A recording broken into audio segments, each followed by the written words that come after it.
Hello everyone and welcome back to my channel. My name is Veronika Svanström. I'm your positive psychology and mindfulness coach. And today I'm here with the fifth episode of this series about the superpowers that are your character strengths. It's a series that tries to offer a bird's eye view so that you get familiar with the concept of character strengths. If you feel you need coaching, send me an email and I will be delighted to meet you online so I can see how I can be of service to you.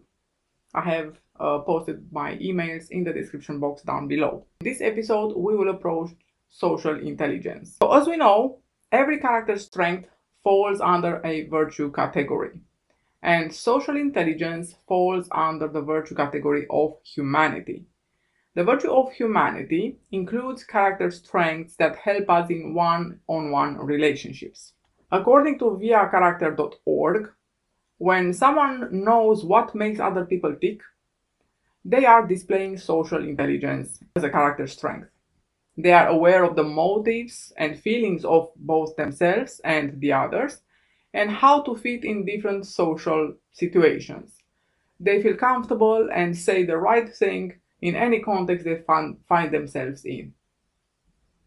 Social intelligence involves two general components: social awareness, meaning what we sense about others, and social facility, meaning what we do with that awareness. Social intelligence, together with a very closely related personal and emotional intelligence, are considered hot intelligences from the positive psychology point of view because they interpret hot information, that is, information of direct personal relevance for survival and well-being. Social intelligence is important because it helps us in negotiating successfully.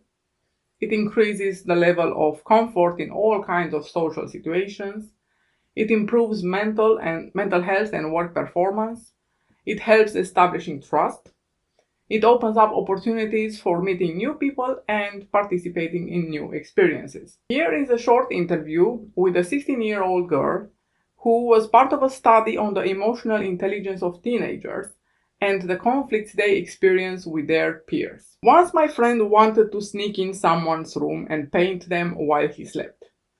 It began as joking around. Wouldn't this be funny? Or could you believe it if...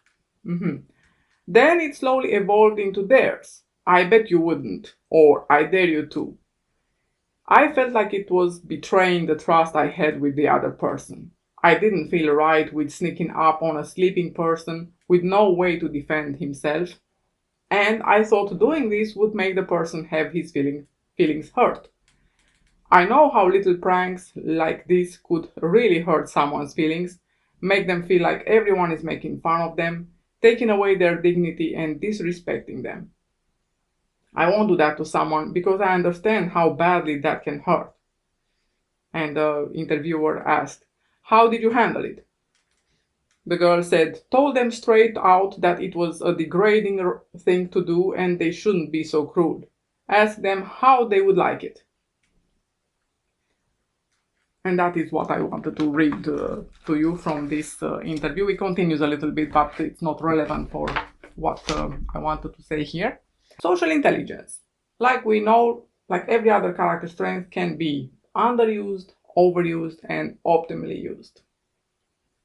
And underused it is when we are clueless, disconnected, socially naive, and or emotionally insensitive. It's overused when we are over-analytical and overly sensitive. People who are overly empathic usually overuse their social intelligence strength. And here is an interview with Mark, a young coach assistant, 22 years old, who offers his story on the overuse of social intelligence. This is again from The Power of Your Character Strength by Ryan Nimick and Robert McGrath. And that's what it says. Sometimes I become too invested in how everyone else is feeling. I don't have a good time because someone else is having a hard time, and I feel like I have to explore it with them. I used to sometimes push people to share with me, and I've learned that's not a good thing. It's good to be able to figure out what other people are feeling, but there have also been times when I've realized people just want to be left alone with whatever they're struggling with. If I get that feeling, I've had to learn to say, listen, just know I'd be happy to talk to you, and move on. Also, I tend to pick up on little comments people say, inflections in their voice tone, or a shrug in their body language. I immediately try to figure out what it meant. Sometimes this is helpful in picking up on someone's feelings, but other times it drives me nuts because I can't figure it out and I waste my time thinking about it. On the other hand, the optimal use is when we are tuned in and savvy, when we track our feelings and the feelings of others in the room and respond smoothly in the situation. When we are flexible and can shift our response to and style of interacting as needed. Example of golden mean actions. The key in acting optimally from the social intelligence point of view is to always ask ourselves, how would I like to be treated in this situation? If I felt alone or unhappy or that someone made fun of me or cast aside, how would I like to be approached? Would I like to be approached to begin with? And if yes, how? That is the key to knowing how to approach the other. So, we can ask someone close to us what they appreciate most in the way I interact with them. And also ask them if they would like me to do something differently.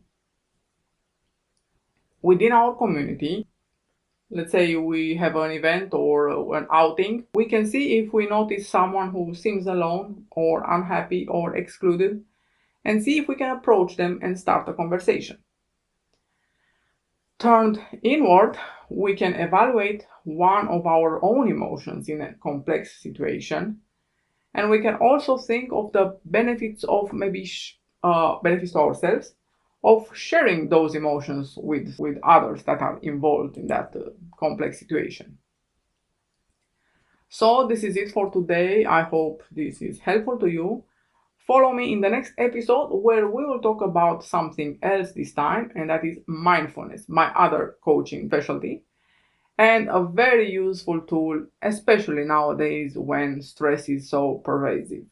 If you want to find out more about character strengths, watch the episode I linked in the description box down below. And if you want coaching, you will find my emails also in the description box down below. Thank you so much for watching. Hope to see you soon. Bye bye.